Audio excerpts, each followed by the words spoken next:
दोस्तों, भाइयों को बहनें बुरी क्यों लगने लगती है, जानिए श्री कृष्ण ने बताया। हर घर की कहानी। दोस्तों, अगर ये 5 बातें समझ ली तो भाई बहन के रिश्ते में कभी खराबी नहीं होंगी। शादी के बाद भाइयों को बहनें बुरी क्यों लगने लगती है, बहनें तो घर की रौनक होती हैं। ये कहानी हर व्यक्ति से जुड़ी हुई है। भगवान श्री कृष्ण इस कहानी के माध्यम से रिश्तों की गहराई को समझाया है। एक बार की बात है, भगवान श्री कृष्ण से देवी सत्यभामा कहती है, हे स्वामी, आज मेरे मन में कुछ प्रश्न उठ रहे हैं, कृपया मेरे इन प्रश्नों का उत्तर देकर मेरे मन की जिज्ञासा को शांत कीजिए। तब भगवान श्री कृष्ण कहते हैं, हे देवी सत्यभामा, आपके मन में जो भी प्रश्न उठ रहे हैं उनके निष्कोचक होकर पूछो। मेरा तुम्हारे हर प्रश्न का उत्तर देना पहला कर्तव्य है। फिर देवी कहती है, स्वामी, शादी के बाद भाइयों को बहनें बुरी क्यों लगने लगती है, बहनें तो घर की रौनक होती है। हर घर का बंटवारा भाइयों की शादी के बाद ही क्यों होता है। तब श्री कृष्ण कहते हैं, हे देवी, आज तुमने हर मनुष्य का कल्याण करने वाला बहुत ही अच्छा प्रश्न पूछा। मैं तुम्हें इसका उत्तर एक छोटी सी कहानी के माध्यम से बताने वाला हूँ, इसलिए पूरे ध्यान से इस कहानी को अंत तक सुने। कृपया कहानी को आधा अधूरा न छोड़ें। फिर देवी कहती है, स्वामी, मैं इस कहानी को पूरा जरूर सुनूंगी, क्योंकि मुझे आपके मुख से इस कहानी को सुनने का सौभाग्य प्राप्त हो रहा है। फिर कहानी को सुनना प्रारंभ करते हैं। बहुत समय पहले की बात है। एक गोपाल नाम का किसान था जो अपनी पत्नी और 3 बेटों के साथ एक नदी के किनारे रहता था। गोपाल के तीनों बेटों की शादी हो चुकी थी और पूरा परिवार एक साथ सुख शांति से जीवन व्यतीत कर रहा था। एक दिन गोपाल की पत्नी ने अपने बेटों से कहा, बेटा, यह जमीन और जंगल तुम्हारे पिता के कठिन परिश्रम का परिणाम है। जमीन की उपज और जंगल की लकड़ी बेचकर ही तुम्हारे पिता ने इतने सारे मवेशी खरीदे हैं और इतना बड़ा घर बनाया है, जिससे हमारा सारा परिवार आराम से रह सकता है। उस समय गोपाल के तीनों बेटे एक टीले पर खड़े थे, जहां से धान से लहराने और खेत दिखाई दे रहे थे। फसल कटाई के लिए तैयार थी और पके हुए धान की बालियां हवा में झूम रही थी। गोपाल, सबसे छोटा बेटा जिसका नाम राम था, अपनी माँ से बोला, माँ, आप सही कह रही हो, मुझे पिताजी के साथ बहुत खेतों में सुबह सुबह बहुत अच्छा लगता है जाना।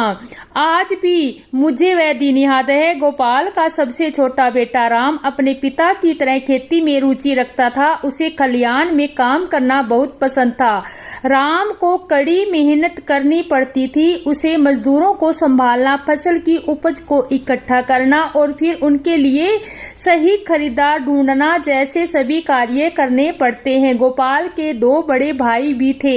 सबसे बड़े बेटे का नाम आकाश था और उसने ज्योतिषी का काम शुरू किया और फिर काम में उसे बहुत सफलता मिली और उसने काफी धन कमाया। दूसरे बेटे का नाम अनुजा था, जिसने व्यापार में सफलता प्राप्त की और वह भी बहुत पैसे कमाने लगा।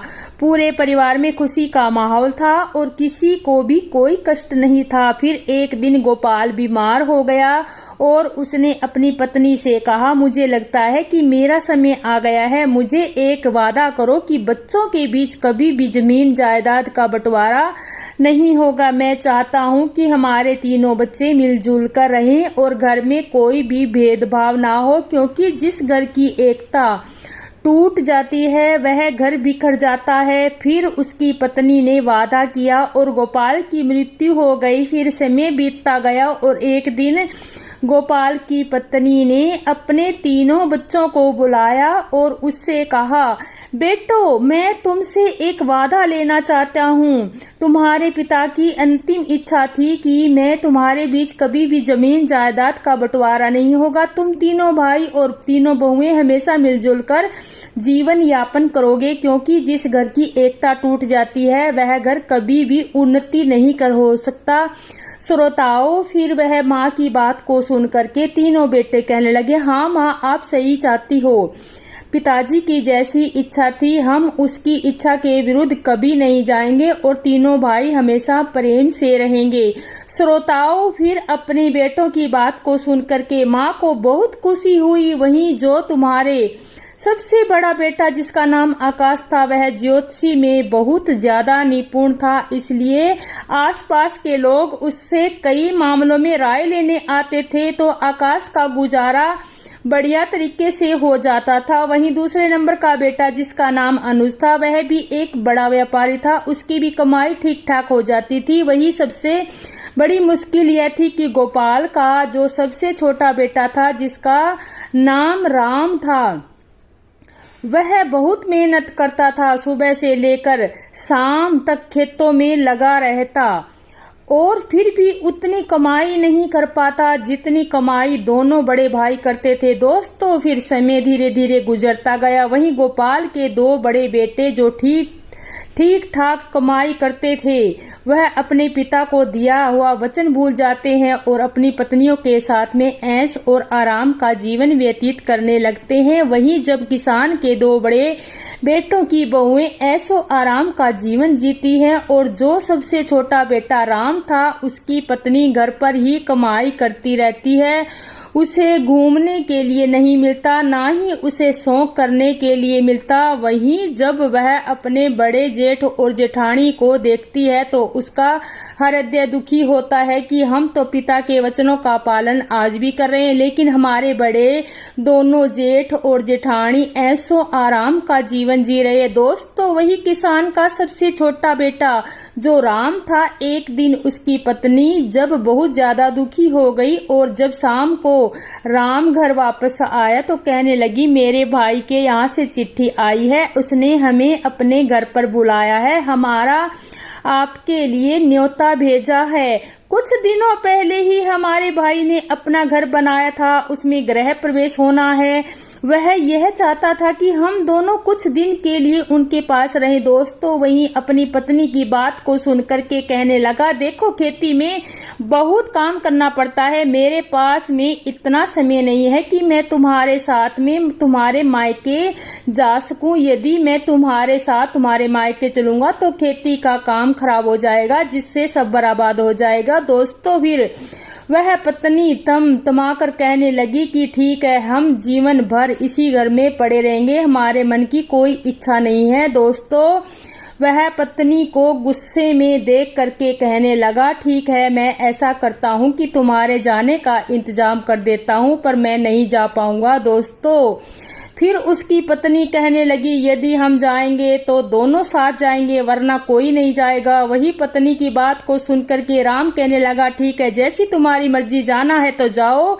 नहीं जाना है तो मत जाओ। दोस्तों फिर किसान के सबसे छोटे बेटे की बहू अपने दोनों बड़े जेठ और जेठानी का नजारा देख करके पहले से ही चिड़ी हुई थी कि महीना भर आराम करते हैं और ऐसो आराम का जीवन वह सभी बिताते हैं। दोस्तों फिर ऐसा सोच करके वह राम की पत्नी कहने लगी कि क्या हमने घर का सभी काम करने का ठेका ले लिया है, घर में और खेती का काम हम दोनों मिलकर करते हैं और आपके दोनों बड़े भाई आपकी भाभीियों के साथ में मौज मस्ती का जीवन जी रहे हैं। क्या आपने कभी सोचा है कि मेरा भी मन करता है हम भी शौक और आराम का जीवन जिए, फिर जब उनको अपना अपना ही करना है तो हम दोनों की कोई फिक्र ही नहीं है, तो वह तो दोनों बाहर रहकर के मौज मस्ती का जीवन जी रहे हैं, फिर अपने अपने पत्नियों के साथ में चारों ओर घूमने चले जाते हैं और मैं हमेशा इस घर में पड़ी रहती हूँ।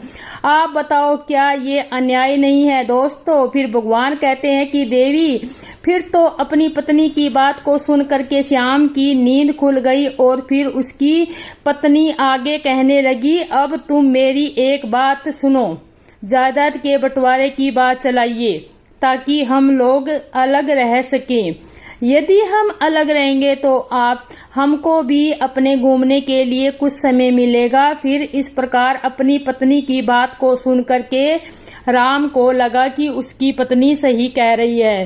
राम मेरे भाई के काम से ज्यादा महत्वपूर्ण है। फिर यही वजह है कि दोनों इतने ठाठ से आराम से जीवन जीते हैं तथा मैं और मेरी पत्नी नौकरों की तरह इस घर में लगे रहते हैं। फिर एक दिन जब सभी भाई घर में खाना खा रहे थे तो सबसे छोटे लड़के ने अपनी माँ और भाइयों से कहा कि उसे जायदाद में उसका हिस्सा चाहिए, अब वह शामिल नहीं रहेगा। फिर वही सबसे छोटे बेटे की बात को सुन के उसकी माँ को बड़ा झटका लगा और उसने कहा, तुम्हारे पिता चाहते थे कि तुम सब मिलजुल कर के एक होकर रहो। दोस्तों, फिर वही सबसे छोटा बेटा कहने लगा, माँ मैं अब शामिल नहीं रह सकता। फिर दो भाइयों ने भी हामी भर दी और उन्होंने भी कहा कि ठीक है, जायदाद का बंटवारा हो जाना चाहिए। वहीं जमीन जायदाद के सभी कागज जिनके आधार पर बंटवारा होना था वही सब तैयार किए जाते हैं। वही बंटवारा होने से पहले गोपाल की पत्नी अपने तीनों बेटों से कहती है कि बंटवारा बाद में होगा, पहले हमारे घर की परंपरा है कोई भी कार्य करने से पहले सबसे पहले भगवान जगन्नाथ के दर्शन अवश्य करने चाहिए। फिर अपनी माँ की बात को सुन करके सभी बेटे तैयार हो जाते हैं और अपनी माँ की बात अगले दिन सभी बेटे अपनी पत्नियों और माँ के साथ पर यात्रा पर निकल पड़ते हैं। दोस्तों, फिर मंदिर में दर्शन करने के बाद मैं जब सभी भाई वापस लौट रहे थे तो उनकी माँ ने कहा, बच्चों मैं बहुत थक गई हूँ और मुझे बहुत तेज भूख लग रही है और आप सभी भी भूखे होंगे और बहू को भी भूख लग रही होगी। चलो एक काम करते हैं, किसी ठीक से स्थान पर बैठ करके कुछ खाना खा पी लेते हैं। दोस्तों, फिर गांव के बाहर ही एक पुराना मंदिर था और पास में ही खाने की दुकान थी। वहीं जब सभी परिवार खाना खाने की तैयारी करने में लगा तो माँ ने कहा, बेटा हम लोग खाना खाने के लिए तो जा रहे हैं मगर रुपयों की थैली जो थी वह तो मैं घर पर ही भूल आई हूँ, जिसमें वह यहाँ से घर तक जाने के लिए हमें काफ़ी पैसा चाहिए और यहाँ खाने के लिए भी हमें पैसा चाहिए। यदि हमारे पास पैसा नहीं होगा तो ना तो हम घर पहुँच जाएंगे और ना ही हमारा पेट भर पाएगा। अब तो एक ही उपाय है, मैं इन बहू के साथ में इसी मंदिर में रुकती हूँ और तुम तीनों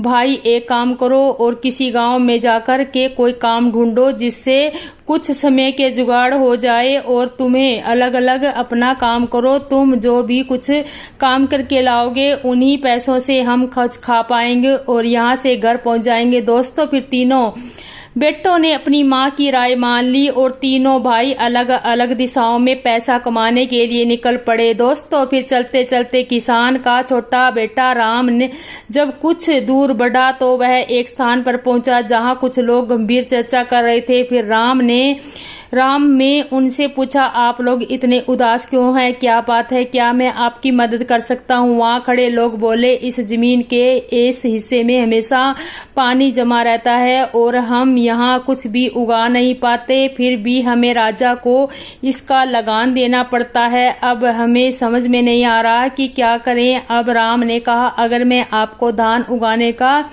तरीका बताऊं तो मुझे क्या इनाम मिलेगा? तब लोग बोले, अगर तुम हमें इस जमीन पर धान उगाने का तरीका बताओगे तो हम तुम्हें 200 चांदी की मुद्रिकाएं देंगे।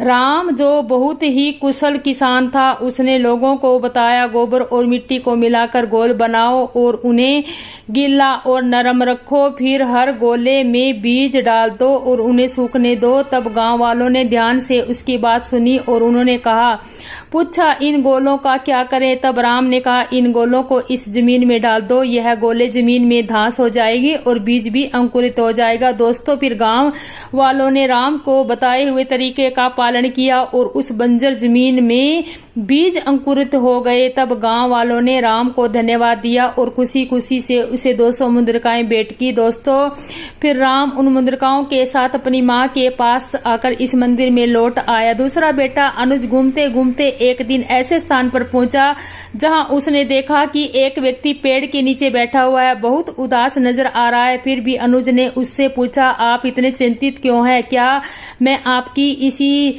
किसी तरह से मदद कर सकता हूं? फिर वह व्यक्ति बोला, हम 4 भाई हैं, हमारे पिता के निधन से पहले उन्होंने अपनी सारी संपत्ति हम चारों में बांट दी थी, लेकिन एक काली बिल्ली थी जिसे बांटना बहुत मुश्किल था।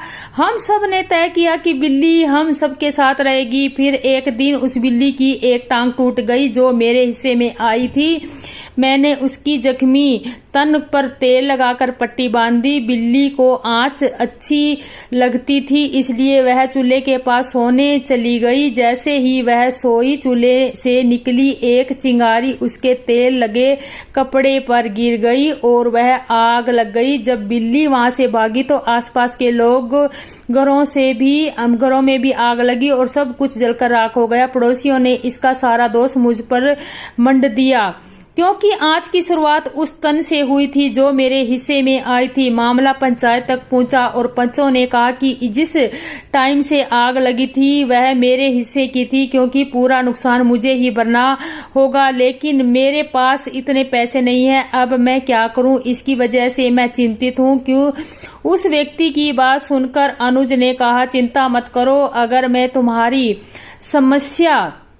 समस्या का समाधान कर दूं तो तुम मुझे क्या इनाम दोगे? फिर उस व्यक्ति ने जवाब दिया, अगर तुम मेरी समस्या का समाधान कर दोगे तो मैं तुम्हें 400 सोने की सिक्के दूंगा। शर्त मानने के बाद अनुज ने कहा, ठीक है, तुम अपने पड़ोसियों और गांव के बुजुर्गों को बुलाओ, मैं शीघ्र ही आऊंगा। व्यक्ति ने गांव के सभी लोगों को बुला लिया। जब सब लोग इकट्ठा हो गए और हर किसी की बात सुननी पड़ी, तब अनुज ने कहा, यह सच है कि सारा नुकसान बिल्ली ने किया है और यह भी सही है कि उस जख्मी टांग पर तेल की पट्टी बंधी थी। यह भी सही है कि बिल्ली के भागने से घरों में आग लगी। लेकिन एक बात आपने नहीं सोची कि जख्मी टांग के साथ बिल्ली भाग ही नहीं सकती। टूटी हुई टांग किसी काम की नहीं थी।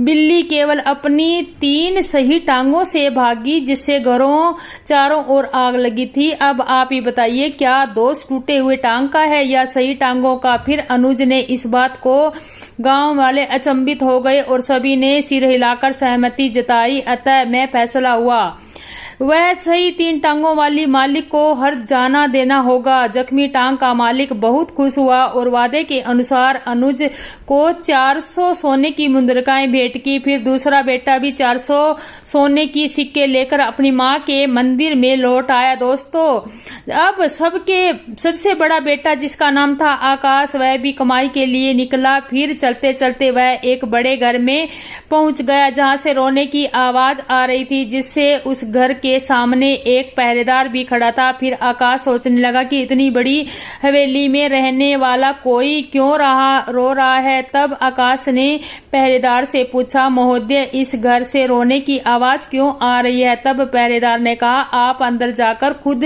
पूछ सकते हैं। फिर मोहन घर के अंदर गया और पूछा, आप क्यों रो रहे हो? क्या मैं आपकी कोई मदद कर सकता हूँ? दोस्तों, रोने वाला व्यक्ति जो एक मंत्री था, वह बोला, हमारे राजा ने मुझे हाथी का वजन पता करने को कहा है। अगर मैं ऐसा नहीं कर सकता तो राजा मेरा सर कटवा देगा। फिर मंत्री के रोने की बात सुनकर आकाश ने कहा, चिंता मत करो, अगर मैं तुम्हारी मदद कर दूं तो मुझे क्या इनाम मिलेगा? फिर मंत्री ने कहा, अगर तुम मुझे हाथी का वजन बता दोगे तो मैं तुम्हें 1000 सोने की मुद्रिकाएं दूंगा। अब आकाश ने शर्त मान ली और मंत्री ने कहा कि उस हाथी के पास ले चल। जब वे हाथी के पास पहुंचे तो प्रकाश ने कहा, हाथी को एक नदी के पास ले चलो जहां कई नाव हो। तब मंत्री ने ऐसा ही किया और आकाश ने नाव वाले से कहा कि हाथी को नाव में खड़ा करें। जैसे ही हाथी नाव में खड़ा हुआ, नाव पानी में धंसने लगी और जब नाव धंसना रुक गई तो आकाश ने कहा, जहां नाव रुकी थी वहां निशान लगा दो और फिर हाथी को नाव से बाहर निकाल दो। नाव से बाहर निकाल तो दिया और आकाश ने कहा, अब इस नाव में इतने पत्थर भर दो कि नाव उस निशान तक पहुंच जाए जहां पहले रुकी थी। दोस्तों, फिर पत्थर भरने के बाद जब नाव निशान तक पहुंच गई तो आकाश ने कहा, पत्थर डालना बंद करो और पत्थर निकाल लो। इन पत्थरों का वजन ही हाथी का वजन होगा। मंत्री ने फिर इस उपाय से हाथी का वजन का पता कर लिया और आकाश को 1000 मुद्रिकाएं दी।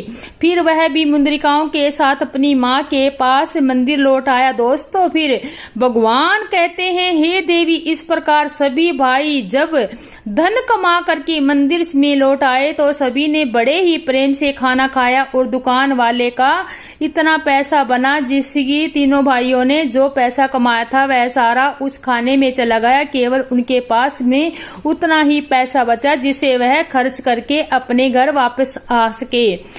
जब किसान की पत्नी अपने बच्चों और बहू के साथ में घर वापस आई तो उसने रुपए वाली थैली एकदम से निकाल करके अपने बेटों के सामने रख दी और कहा, मैंने जानबूझकर के इस थैली को छुपा लिया था ताकि मैं तुम्हें समझा सकूं कि एकता में कितनी शक्ति होती है, क्योंकि तुम तीनों भाइयों ने मिलकर के जो भी धन कमाया था उस धन को इकट्ठा करके ही हम लोगों को खाना मिला और बचे हुए पैसों से हम अपने घर में आ सके। यदि तीनों भाई मिलकर के एक जगह कमाई एकत्रित नहीं करते तो आज हम ना पेट भरकर खाना खा सकते पाते और ना ही घर वापस आ सकते। इसलिए हमेशा ध्यान रखना, जब तक झाड़ू बंदी है तब तक उस से सफाई हो सकती है, जबकि उसकी सीख बिखर गई तो फिर झाड़ू किसी काम की नहीं रहती। इसी प्रकार जब तक तुम तीनों एकता के भाव रखेगा तब तक इस घर का उन्नति होती रहेगी और जिस दिन बंटवारा हो गया उस दिन इस घर की उन्नति रुक जाएगी। इसलिए तुम्हारे पिताजी ने मरने से पहले मुझे वचन दे कभी बंटवारा न होने दे। दोस्तों, फिर भगवान श्री कृष्ण कहते हैं, हे देवी, आपने पूछा है कि शादी के बाद परिवार में भाइयों के बीच में बंटवारा क्यों होता है, तो इसे ध्यान से समझने की जरूरत है। अक्सर लोग कहते हैं कि बंटवारा बहू के कारण होता है, लेकिन ऐसा जरूरी नहीं है। बंटवारे की नौबत तब आती है क्योंकि जब दो भाइयों कमाते हैं और एक भाई कम कमाता है और एक ज्यादा कमाता है और अपनी पत्नियों के साथ ऐशो आराम की जिंदगी जीने लगते हैं और कम कमाने वाले भाई की अहमियत नजरों में कम हो जाती है। कम कमाने वाले भाई की पत्नी वह सब देखती है और कि रात दिन में मेहनत करने वाले बावजूद भी उनका जीवन कठिन है, जबकि घर की जिम्मेदारियां निभाते हुए भी उनके जेठ अपनी पत्नियों के साथ शानदार जीवन जी रहे। यह स्थिति उन्हें बुरी लगती है और वह अपने पति से कहती है कि अगर हमें मेहनत ही करनी है तो अलग रहना है तो, क्योंकि हम कम से कम काम तो करेंगे और हमारा होगा और हम अपनी इच्छाओं के अनुसार जी सकेंगे। दोस्तों, यहीं से भाइयों के बीच दरार पड़ने लगती है और बंटवारा हो जाता है। भाइयों के बंटवारे को रोकने में माता पिता का महत्वपूर्ण योगदान होता है। यदि माता पिता अपने बच्चों में संस्कार डाले तो चाहे कोई कमाई ज्यादा या कम हो, सभी भाई एक साथ एडजस्ट कर लेते हैं और एक साथ बैठकर निर्णय ले तो क्या करना है और सभी बहू को समान अधिकार दे तो बंटवारा नहीं होगा। यदि ऐसा होगा तो इस बुद्धिमान माँ के बच्चों की तरह घर में बंटवारा नहीं होगा। फिर भगवान श्री कृष्ण कहते हैं, देवी, शादी के बाद अक्सर भाइयों को बहनें बुरी क्यों लगती है, तो इसे ध्यान में समझ लो। भाई बहन का रिश्ता दुनिया का सबसे अनोखा और प्यारा रिश्ता है। इस रिश्ते में तकरार है, लड़ाई झगड़ा है तो भरपूर प्यार भी है। और जब बहनें हमेशा भाई का साथ देती है वह भी भाई को हमेशा बहन की रक्षा करता है। दोनों एक दूसरे को बहुत परवाह करती है। शादी से पहले तो भाई बहन के बीच में सब कुछ बहुत अच्छा रहता है, लेकिन शादी के बाद में इस रिश्ते में दरार आ जाती है। कई बार यह मनमुटाव इतना बढ़ जाता है कि भाई या बहन जीवन भर एक दूसरे की शक्ल देखना भी पसंद नहीं करते। तो इसलिए समझ लो कि इन 5 काम से भाई बहन के रिश्ते हमेशा के लिए खराब हो जाते हैं। दोस्तों, चलिए जानते हैं कुछ ऐसी बातें जो शादी के बाद भाई बहन के रिश्ते को प्रभावित कर सकती है। भाभी की नाराजगी। भाई की शादी के बाद आपको सिर्फ अपनी माँ और पत्नी का ही नहीं बल्कि अपनी भाभी का भी पूरा सम्मान और प्यार करना चाहिए। अगर आप भाभी से कुछ गलत कहेंगे तो वह नाराज हो सकती है और यह नाराजगी भाई तक पहुंच जाएगी, जिससे भाई शायद खुलकर कुछ न कहे लेकिन वह आपसे दूरी जरूर बना सकते हैं। रिश्तों में औपचारिक बचपन से लेकर शादी तक भाई बहन का रिश्ता अनौपचारिक रहता है। वह लड़ते भी हैं, एक दूसरे का मजाक भी उड़ाते हैं और साथ ही रूठते भी हैं, लेकिन शादी के बाद कुछ भाई बहन के रिश्ते को केवल औपचारिक रूप से निभाते हैं, जिससे रिश्ता कमजोर हो जाता है। बेहतर होगा कि बीच बीच में एक दूसरे का हालचाल लेते रहें।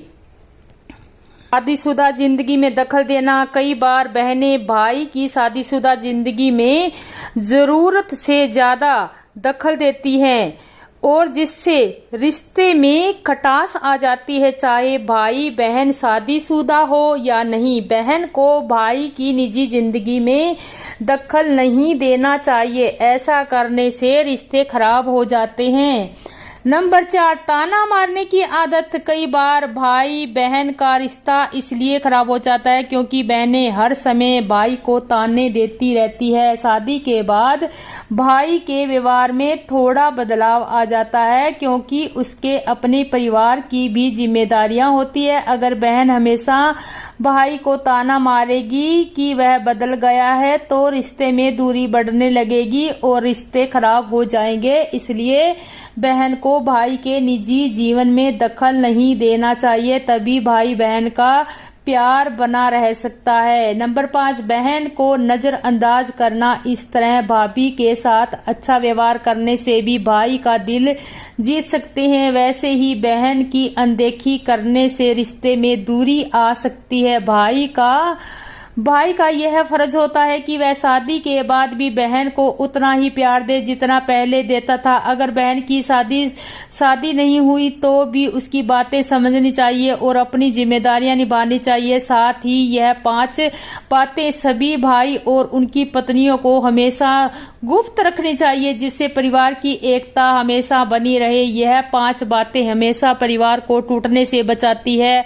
अपने भाई के राज की बातें कभी दूसरों को ना बताएं। ऐसा करने से आपके लिए घातक समस्या उत्पन्न होती, क्योंकि जिस व्यक्ति को आप अपने भाई के राज की बातें बताएंगे और यदि विपरीत परिस्थितियों में आपकी उससे मित्रता टूट जाए तो वह आपके भाई की सारी राज की बातें चारों ओर सार्वजनिक कर देगा। वहीं लोगों के बीच में आप केवल हंसी के पात्र बन जाएंगे और फिर बाद में इस दुख से आप बहुत दुखी होंगे। इसलिए कभी भी अपने घर या परिवार या खुद की बातें किसी को सामने न बताएं, चाहे वह कितना भी प्रिय मित्र क्यों ना हो। यदि आपका भाई किसी के द्वारा ठगे गए हों तो या किसी ने धोखा दिया है तो ये सब बातें सभी भाइयों को अपने तक ही सीमित रखनी चाहिए। ठगी का जिक्र करने का मतलब है कि आप अपना मजाक खुद ही उड़ाते हैं। यदि आप ऐसा करेंगे तो लोग आपको मूर्ख समझेंगे। इसलिए कभी भी किसी भाई को ऐसा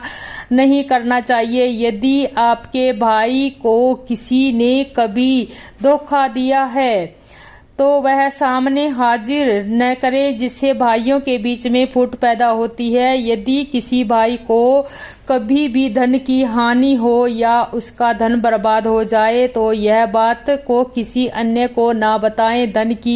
धन ऐसी चीज है जो इंसान का बल होता है और जब लोगों को यह पता चलता है कि उनके बाद में धन नहीं है तो वह आपका सम्मान करना बंद कर देंगे और आपकी प्रतिष्ठा दुलित कर देंगे। धन हानि पर लोग कभी मदद नहीं करते बल्कि आपका उपहास मजाक उड़ाते हैं। इसलिए धन का आना या धन का जाना दोनों ही बातें हमेशा सभी भाइयों को खुद तक रखनी चाहिए और कभी भी किसी भाई को अपने भाई की कोई भी धन संपत्ति बात किसी दूसरे के साथ में नहीं करनी चाहिए। 4, किसी भी पुरुष को हमेशा अपने जीवन और घर की बातों को हमेशा अपने तक ही रखना चाहिए। खासकर उनके चरित्र के बारे में कभी किसी से बात नहीं करनी चाहिए। जो पुरुष स्त्री का सम्मान नहीं करता उस पुरुष का समाज में कभी सम्मान नहीं होता। ऐसे पुरुष की प्रतिष्ठा हमेशा दांव पर रहती है। इसलिए अपने परिवार में सभी स्त्रियों का सम्मान करें और अपने परिवार की बातें कभी किसी को ना बताएं। यदि कभी भी आपके भाई का कहीं अपमान हो जाए तो यह बात कभी किसी के साथ ना करें। जीवन में आपका या आपके भाई का कहीं अपमान हुआ तो कभी भी दूसरे के समक्ष जग जाहिर नहीं करना चाहिए, क्योंकि ऐसा करने से आप अपना सम्मान स्वयं ही गिरने का कारण बन सकते हैं। इससे भाइयों के बीच में फूट पैदा होती है। भगवान श्री कृष्ण ने इस कहानी के माध्यम से रिश्तों की गहराई को समझाया है। जय श्री कृष्ण। मैं आशा करती हूँ कि आपको ये कहानी अच्छी लगी होगी और आप लाइक करें, सब्सक्राइबर करें। तो इस कहानी को सभी के साथ जरूर शेयर करें। दोस्तों आपको ये कहानी कैसी लगी कृपया कमेंट में जरूर बताएं और कमेंट बॉक्स में जय श्री कृष्णा लिखना ना भूलें। वीडियो पसंद आया तो लाइक करें और ऐसी वीडियो आने के लिए आप हमें सब्सक्राइब